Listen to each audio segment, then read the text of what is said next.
she had problems with men. She made some men angry. Tonight, 2020 follows the clues of an explosive whodunit. She was killed in her home by somebody she knew. A revolving door of men who could be suspects. An ex-husband, her angry ex-boyfriend, The son killed my daughter. or her brand new fiancé, engaged after just 3 weeks. I tell you what, man, this conversation's over. But then, the biggest bombshell of all. Why were you so convinced? Because Lucy told us.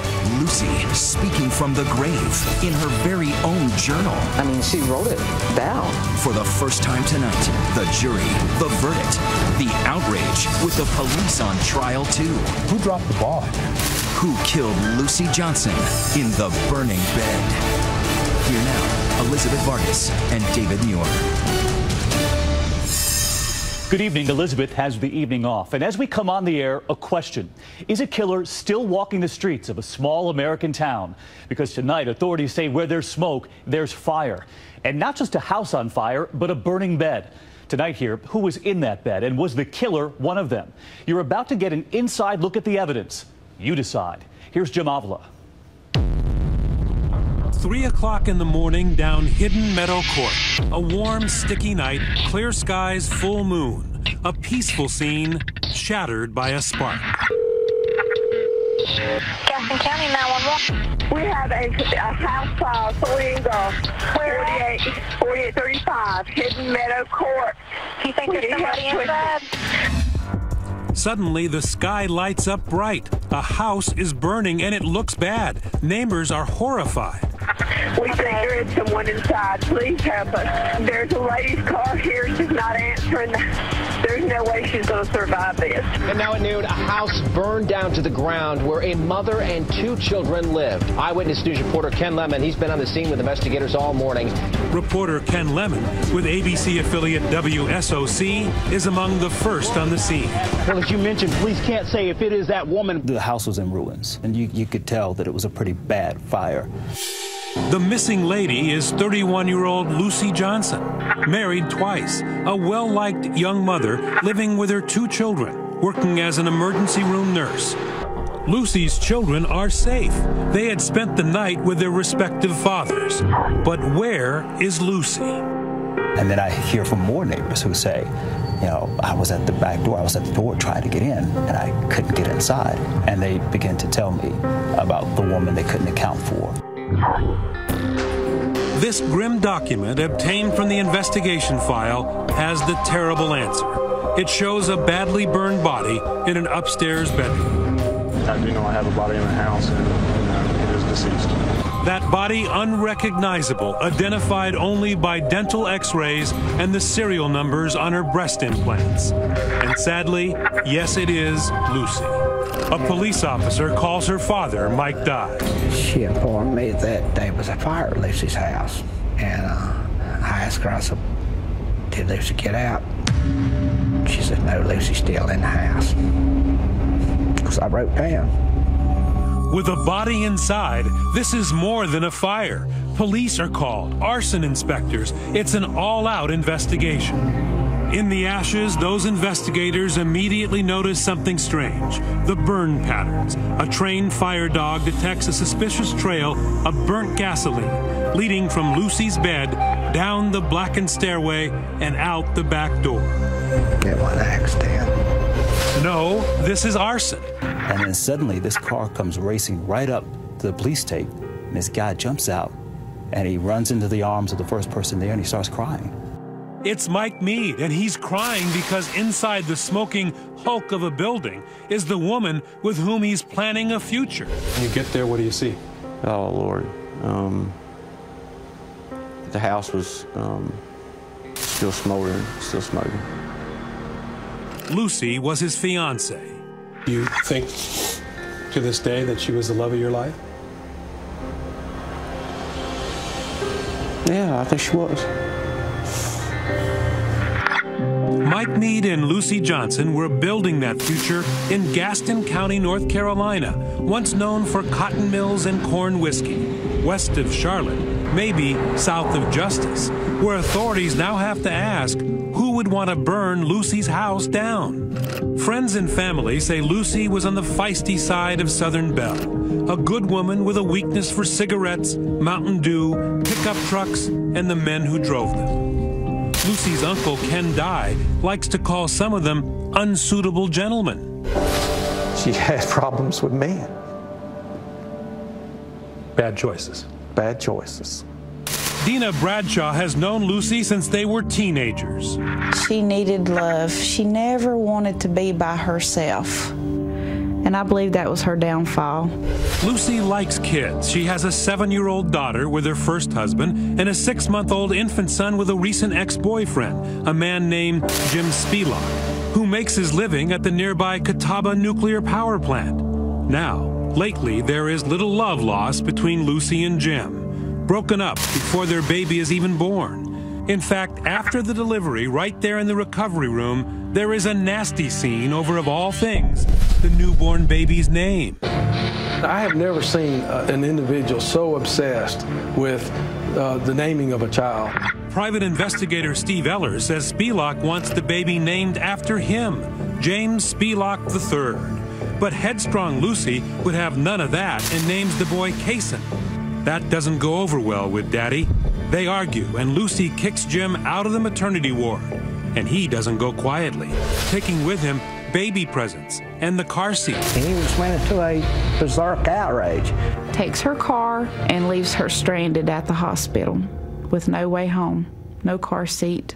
Jim and Lucy spend a lot of time in and out of court, fighting over custody, child support, and that name. Yeah, if she wanted to get her way, she was going to get her way. That was Lucy. She was outspoken. Yes. She didn't take no stuff. But by the summer, some daylight begins to shine on Lucy's life. That's when she meets online 39-year-old Mike Need. He has a pickup, but he also has a BMW, a successful inventor, an entrepreneur from nearby Fort Mill, South Carolina, who enjoys the finer things, like sit-down dinners at the steakhouse chain. She was dressed really nice. I dressed up nice, and we went out to Longhorn, had dinner. You know, I was real curious about why she was wanting to date somebody when she just had a baby. And can I ask you what was special about this relationship? How you get that attached that soon? I just felt like we really had this connection, and we went right into family mode. The kids all got along. Our 3 dogs got along. I mean, it was like just everything just clicked. They hit it off, whirlwind relationship, and right off the bat, less than 3 weeks after meeting, Lucy has some news for Mike. She is pregnant. Very unexpected, very unplanned. You just met this woman, right? And soon after you find out she's going to have your baby. That's right. Mike says he quickly got used to the idea of becoming a new dad. They were in love. Mike saved this voicemail Lucy left 2 nights before her sudden death. Hey baby, it's me. Just calling to tell you good night. I'm going to bed right now. So I love you and I'll talk to you tomorrow. Bye. I was happy. I was tickled to death. You know, Lucy was beautiful, smart. She was a fantastic mother. You know, I couldn't think of anybody I'd want to have a baby with more. So tickled that just 3 months into their love affair, he gives Lucy a diamond engagement ring, a great big one. We felt like, you know, we're going to be together. We're going to have this baby. It's going to be wonderful. So, you know, let's just go ahead and get it. Let's do it. A couple home in Gastonia. Good time, says Mike, until a shadow is cast over the evening by the roar of a pickup truck outside. It's Jim Spilak, the ex-boyfriend, arriving for his visitation day, there to pick up his infant child for the night. When she came back from the door, her demeanor was all different. What did he want from her that night? Well, he told her that he had filed a motion to take Kason to Pennsylvania for 2 weeks. Evening spoiled. So Mike goes home. Lucy drops by her close friend Dina's house to do her hair and show off that ring. It was a very nice ring, large diamond, princess cut. It was a ring that he had previously gave a girl before. He reused the ring and gave it to Lucy. Hours later, the spitfire of a young nurse, in love, engaged to a man of means, carrying his child, excited that her life is finally turning around. But now, it's all over. Lucy is dead, her body sprawled across her burning bed. They said her body was positioned in a funny way on the bed. You believe that looked like there was a struggle? Yes. the way it was described. Surprisingly, for the victim of a fire, there is no soot, no ash in her airways. That can mean only one thing. When the fire started, Lucy wasn't breathing. She was already dead. Suddenly, the police clam up. They have more disturbing clues to follow. They still wasn't telling us anything. They wouldn't even tell us how she died. When we come back, if the fire didn't kill Lucy, what did? And the more unsettling question, who did? Some killed my daughter.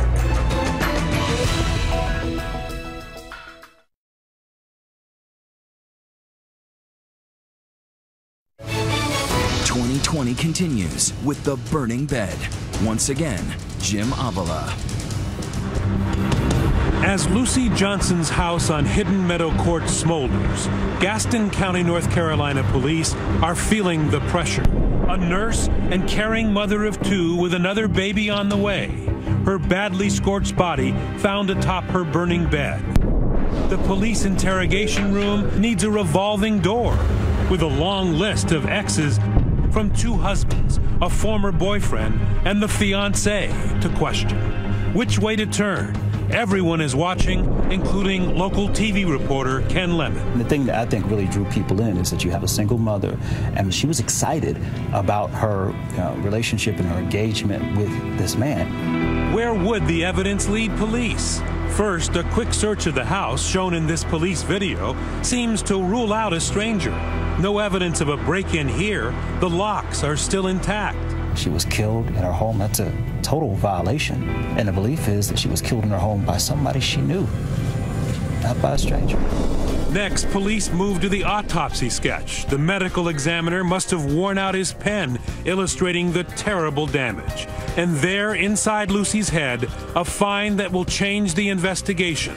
A bullet, and then more. Fragments of a second bullet. Conclusion, Lucy was shot twice in the back of the head. Now, it's not only an arson case.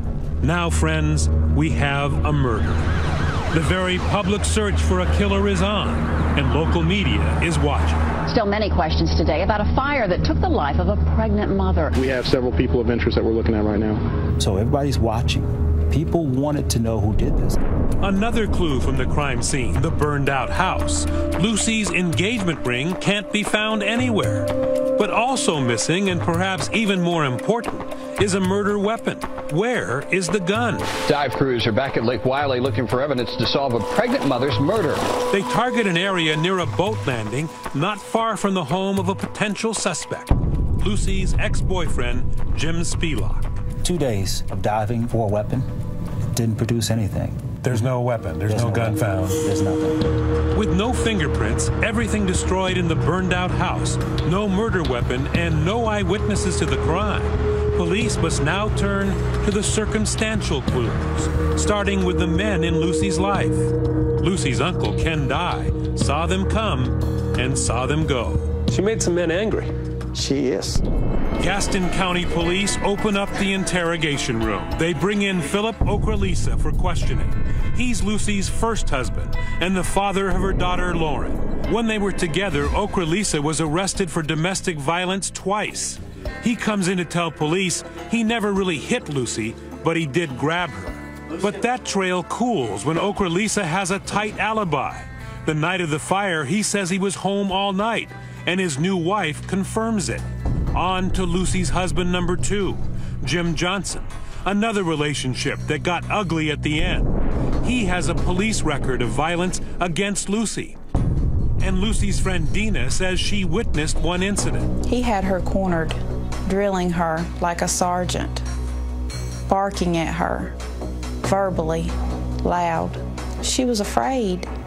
She was very afraid. He was a suspect because he had threatened to burn her house down.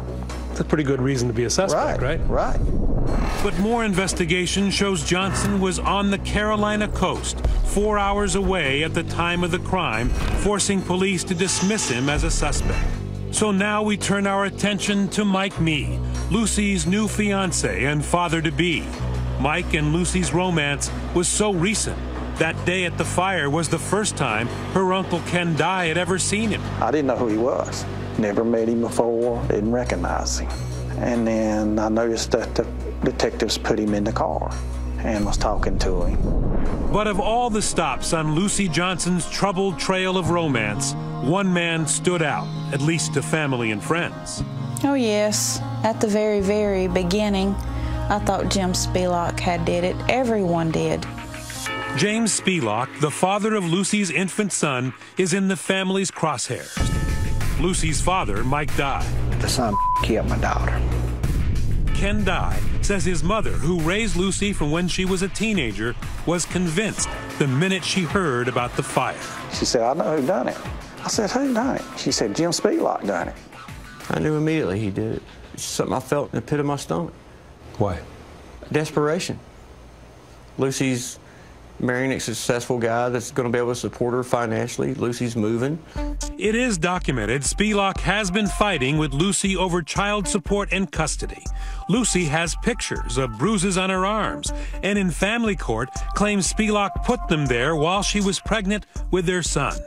The relationship so poisonous, Jim Spielach had been recording their conversations.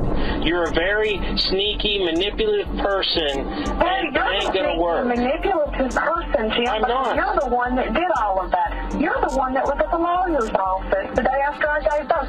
I wasn't at the office. I was on the phone with them. You're concerned with yourself. That's Jim Spielach documenting his attempts to see his son. Do you plan on paying child support voluntarily? Well, I guess that's up to you. Can I see my son or not? I've seen him like 5 times since he's been born. Are you gonna let me see him? Yes, and you can bring me some money when you come see him. Police want to know where Spielach was the night of the murder, but he has a plausible alibi too. He tells police he was at his house all night with the baby. Did you stay here all night taking care of Kason? I was here all night. He has a roommate who says he didn't hear Jim leave. And police find and interview this woman, who was up late, texting with Jim Spielach most of that night. Did you text him Tuesday? He sent me the text at 4:30. Just to make sure I have it all right. But while the clues may be sending the family in Jim Spielach's direction, law enforcement is not convinced. And when other people began to focus their coverage towards Spielach, they were able to tell me early on, don't go there, don't do that. Police even issue a rare public statement clearing Spielach on paper. It's unheard of. Police are going in a different direction, and they make an arrest. So who do you think the man in the orange jumpsuit is? We're live tweeting throughout tonight's show. Tweet me, use the hashtag ABC2020. And when we come back here, we'll take you inside that police interrogation room, 2 cops and 1 suspect with a very strange way to show his grief. You'll see it for yourself.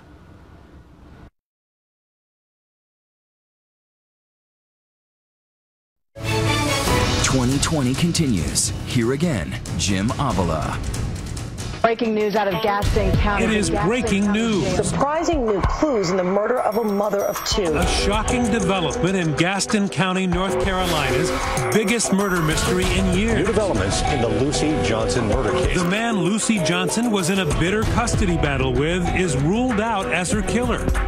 And now, in an even more surprising move, the man Lucy had told everyone was the answer to her prayers, Mike Mead, is arrested. Police say Mike Mead shot Lucy Johnson to death in her home last summer. It catches everyone off guard, especially Mike Mead, the successful local businessman never before accused of a violent crime. The man no one suspected of threatening Lucy is now charged with arson, rape, and murder. Local TV reporter Ken Lemon was on the case from the beginning. When the charges came out, they seemed to come out of left field. Prosecutors, motivated by the sympathetic innocent victim and the death of her unborn child, seek the death penalty. How did Mike Mead become the prime suspect? Police became suspicious when they first brought him in. He denied killing Lucy, but after this interrogation obtained by Discovery Channel, investigators are convinced that the whirlwind storybook romance is a sham. I just felt so in love with her, so close to her. It just hurts me thinking that you guys would think that I'd even. Well, I don't have no motive. I was going. We were supposed to be on vacation this week, man. I was really looking forward to spending my life with this chick. He usually described her as chick or that chick or something to that effect, which was very, very unusual. Eddie Meeks is one of the prosecutors convinced Meade is the killer. We know he didn't trust her, and it was in direct contradiction to his love of my life story. And police say Meade was suspicious and jealous, pointing to this exchange. When you were suspicious of Lucy a little bit. Yeah, well, I just want to make sure she was shooting, you know, with somebody else there banging her or something. If she was banging somebody, what would you do? I'd walk out. It was a tense few hours for Meade. You are the one who is not telling us anything. I tell you what, man, this conversation's over. Okay, I'm done with it. I have nothing to do with this. He seemed to enjoy the cat and mouse game, so to speak. In fact, for police, Mike Meade was his own worst enemy. They interview Lucy's best friend, Dina Bradshaw, who tells them about an odd conversation she had with Meade the day after the murder. He was in too good of a mood. He was laughing. He was happy. He's talking about Lucy's breasts and how he was going to miss them. He was not sad that he just lost his fiancée. Meade's behavior is enough to raise suspicion with Lucy's family. At Lucy's memorial service, her uncle says Meade made more inappropriate comments, this time about a 17-year-old relative. Mike leaned over and said, "Man, I sure like to have me some of that." This was at Lucy's, at her memorial service. The love of his life, as he called her. He was acting like he was at a party.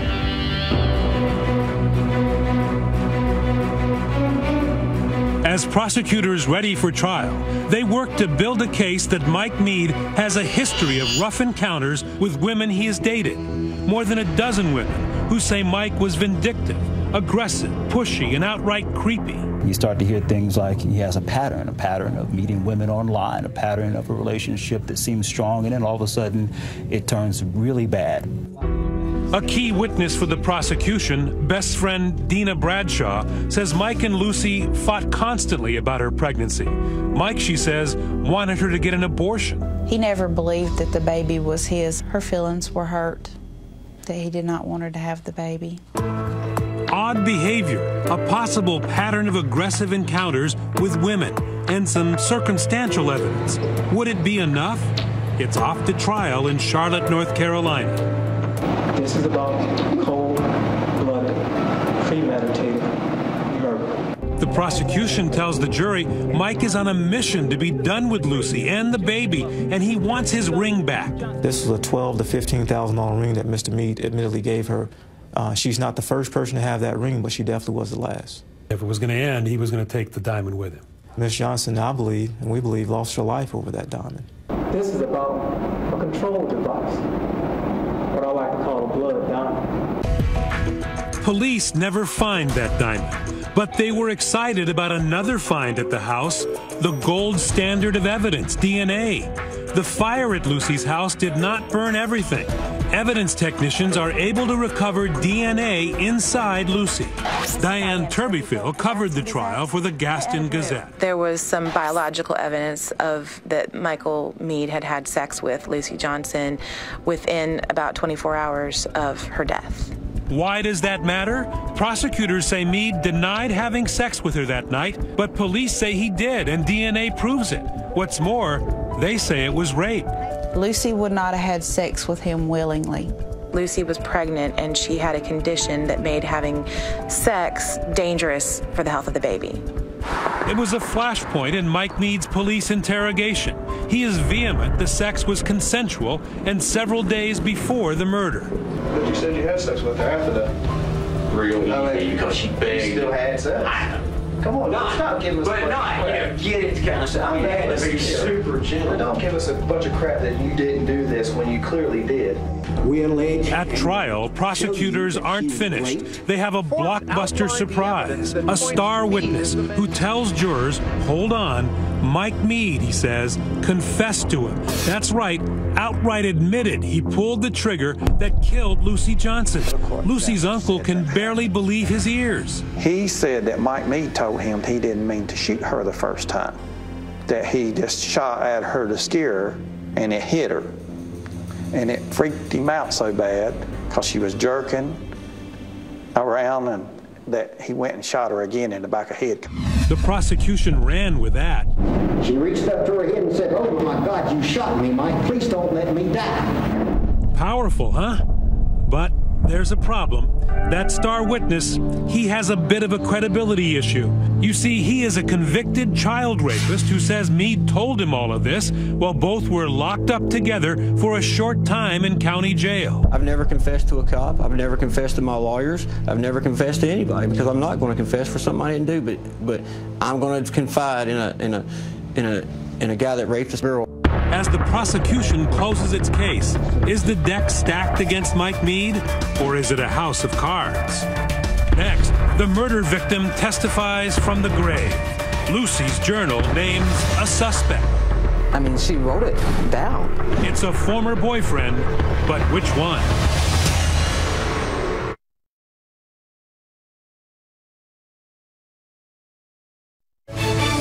#2020 continues with The Burning Bed.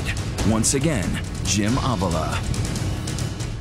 In the modern tower that is Charlotte's Mecklenburg County Courthouse, the state of North Carolina is working overtime to put Mike Meade to death for the murder of his pregnant fiancée, Lucy Johnson. Did you kill Lucy? Absolutely not. Absolutely not. Not one thing to do with Lucy's death.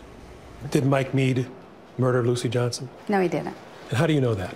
All the evidence says that he didn't. Really? What about all those women prosecutors say Mike mistreated? Many of them, at the end of the relationship, were quite unhappy with you. Right. They're angry at you. Yeah, sure. I wouldn't doubt that. They said at my bond hearing that there was 18 women that came forward and signed sworn affidavits of abuse, that I'm a violent person and stuff. And I challenge you to show one. Not one. There's never been one complaint from any woman that I've ever been with that I laid a hand on them physically. And are there girls out there that ended badly with it? Who hasn't? But you never hit any of them? Never. Never threatened them? Never. Never stalked any of them, never burned any of their house, and never raped anybody, nothing. The expectation coming from the DA's office is that we're going to hear a lot of these women. But the jury never hears that. We don't see not one of these women take the stand. That's right. The judge ruled that their stories were inadmissible, irrelevant, because none of those women had ever accused him of a crime. Okay, but what about the engagement ring, the so-called blood diamond? Prosecutors say it's part of the motive. Meade was done with Lucy, didn't want that baby, and wanted his ring back. It's a $15,000 ring. Just never was found. We found that to be very, very strange, very odd. But it's not airtight because it wasn't like it was found in Mike Meade's pocket or in his drawer or in his car. Right. It just wasn't found. It just wasn't found. Mike Meade lives alone, so on the night of the murder, there's no one but his dog to vouch for him. And when I went to bed that night, God knows I didn't think I needed an alibi. You know, if the dog could talk, we'd be in good shape, but, you know, dogs can't talk. But Meade offers police 3 electronic alibis. First, he says his alarm system, as he demonstrated to us, shows he was at home all night. 2, his cell phone also puts him at home all night. 3, he was playing Madden NFL on PlayStation, and the timestamp on the game places him at home at the crucial time. But how does Meade answer the prosecution claim that the DNA evidence proves he forced sex with Lucy on the night of the murder and lied about it? Meade's defense investigator, Steve Ellers, admits if the DNA found in Lucy was fresh, Mike was there that night and murdered her.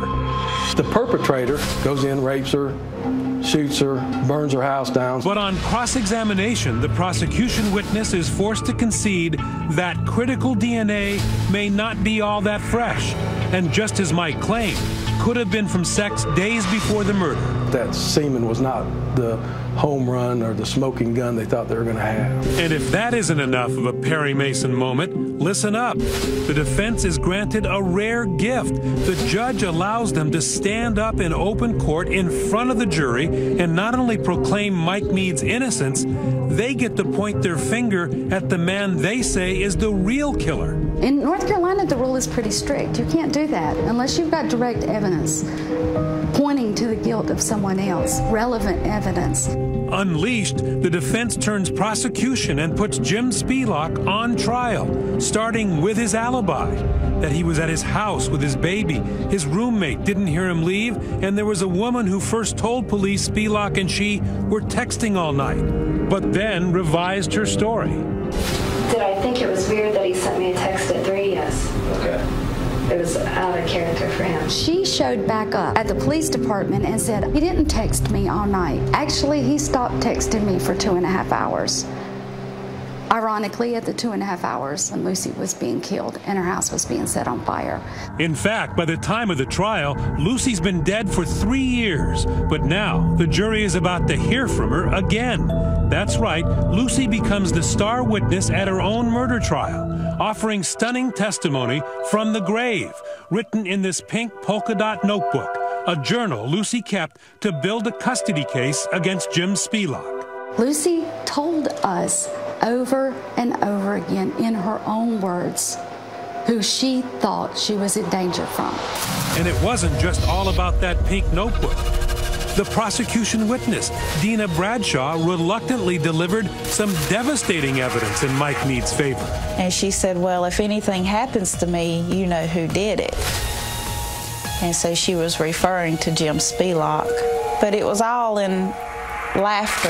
Laughed it off, maybe, but then she brought it up again. But she had said, well, remember what I said, you know, referring to if she's killed, that Jim Spelak did it.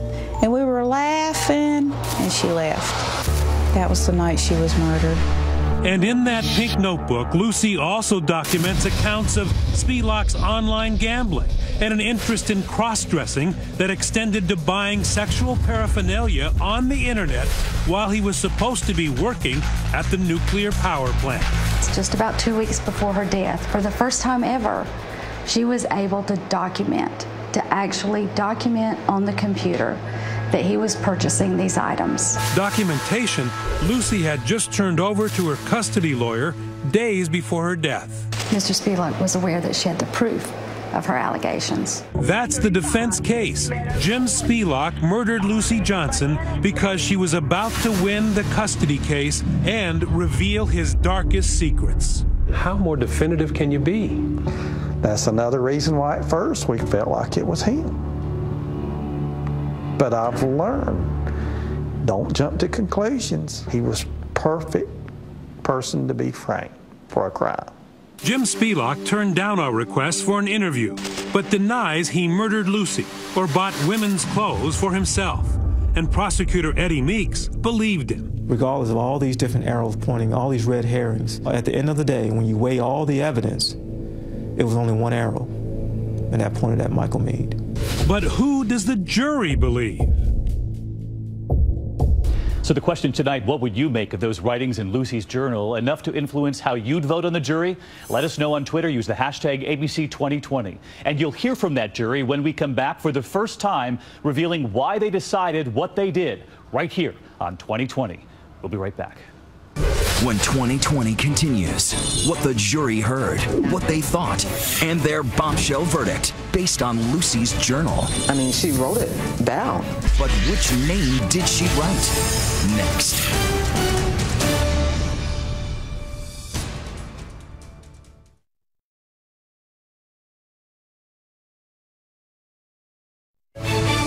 "2020 continues. Here again, Jim Avila.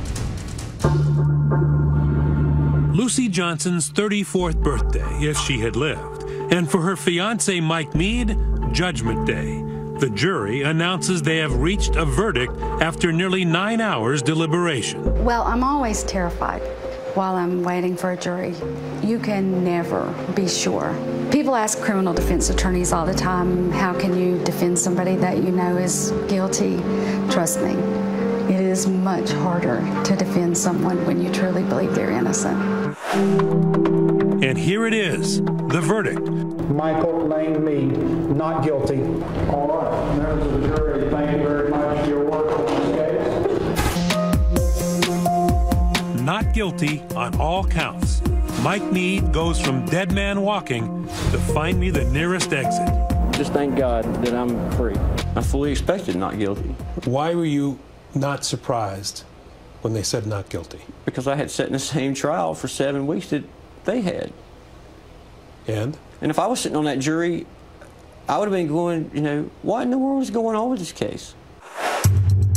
So 2020 gathered 11 jurors and returned them to their seats in the same courtroom for their first group interview, where it was clear that the defense strategy worked. I don't understand how they were able to come to trial and not even give a second look at Jim Spelach. A key element for the jury, Lucy's own words in her journal. So Lucy Johnson herself told you, a juror, Jim Spelach did it. If anything were to happen to me, Spelach did it. I mean, she wrote it down. He wanted that son named after him, and she wouldn't do it. And they thought Spelach had motive. The women's clothing Lucy said he bought for himself. James Spelach was backed into a corner at this point. I think even desperate in that he needed to stop that from being out in public. The jurors tell us in all Lucy's messages from the grave, they found not one word against Mike Meade. There was never any entry in any of her journals about him doing anything aggressive to her at all. I thought the state was really grasping at straws. The evidence was overwhelming as far as Mike Meade not doing it. And that's hard to hear, isn't it? That's hard to hear. The jurors saved their harshest criticism for the police, comparing them to a classic fictional North Carolina law enforcement buffoon. I called him Barney Fife. In my mind, I said, we got a bunch of Barney Fifes. I think Barney. They don't have a clue what they're doing. They blew it, and I think that's what bothers me about this case the most. And we do have a horrendous murder case that has not been solved. It leaves you wondering. So whether it was bad police work, or prosecuting the wrong man, or perhaps the perfect crime that allowed Mike Meade to get away with murder, one thing for sure, no one thinks Lucy Johnson got justice. Since Mike Meade has been tried and acquitted, and since you don't believe that there's anybody else out there that could have done the crime, Lucy will never get justice in your mind. Not in my mind. Today, Jim Spelach has full custody of his son, Kason, who after Lucy's death, he renamed James Spelach III.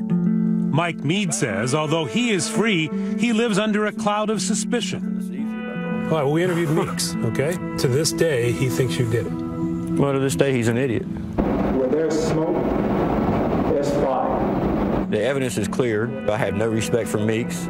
So, you know, what Meeks thinks, I don't really care what I think. Matters is what the 15 jurors that heard the evidence think. Meade has moved from South to North Carolina trying to live a new life.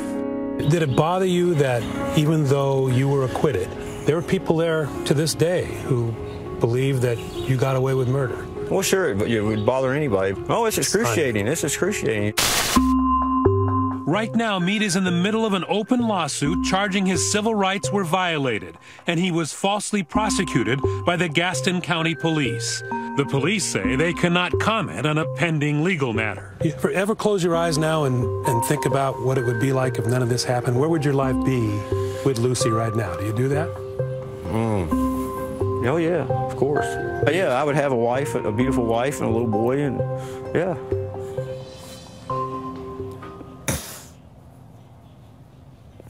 You miss her? You know, yeah, I miss her.